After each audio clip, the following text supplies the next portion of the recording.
ಆಹಾ ಸವಿರುಚಿಗೆ ನಿಮಗೆಲ್ಲ ಸ್ವಾಗತ.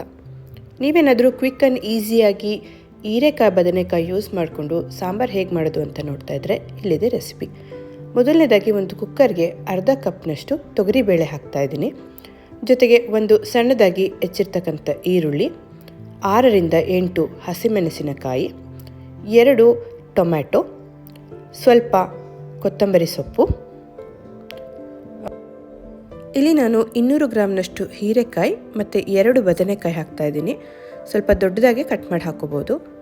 6ರಿಂದ 8 ಎಸಳು ಬೆಳ್ಳುಳ್ಳಿ, 2 ಎಸಳು ಕರಿಬೇವು, ರುಚಿಗೆ ತಕ್ಕಷ್ಟು ಉಪ್ಪು, 1/4 ಚಮಚ ಅರಿಶಿನ ಪುಡಿ, 1 ಚಮಚ ಸಾಂಬಾರು ಪುಡಿ, 1/4 ಕಪ್ನಷ್ಟು ತೆಂಗಿನ ತುರಿ, ಕಡೆಯದಾಗಿ 2 ಕಪ್ನಷ್ಟು ನೀರನ್ನು ಸೇರಿಸ್ತಾ ಇದ್ದೀನಿ. ಈಗ ಕುಕ್ಕರ್ನ ಮುಚ್ಚಳ ಮುಚ್ಚಿ ಇದು 3ರಿಂದ 4 ವಿಷಲ್ ಬರೋವರೆಗೂ ಕೂಗಿಸ್ಕೋಬೇಕು. ಈಗ ಕುಕ್ಕರ್ ಆರಿದೆ. ಇದರ ಮುಚ್ಚಳ ತೆಗೆದು ತರಕಾರಿ ಎಲ್ಲದನ್ನು ಚೆನ್ನಾಗಿ ಸ್ಮ್ಯಾಶ್ ಮಾಡ್ಕೋಬೇಕು.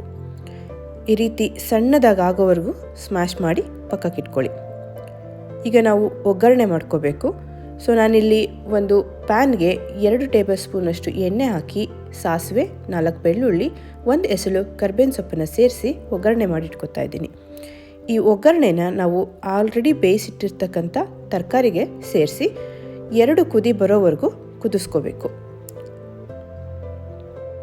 ನಾವು ಎಲ್ಲ ತರಕಾರಿನ ಒಟ್ಟಿಗೆ ಸೇರಿಸಿ ಬೇಯಿಸ್ಕೊಳ್ಳೋದ್ರಿಂದ ಈ ಸಾಂಬಾರು ಮಾಡೋದು ತುಂಬ ಬೇಗ ಆಗೋಗುತ್ತೆ.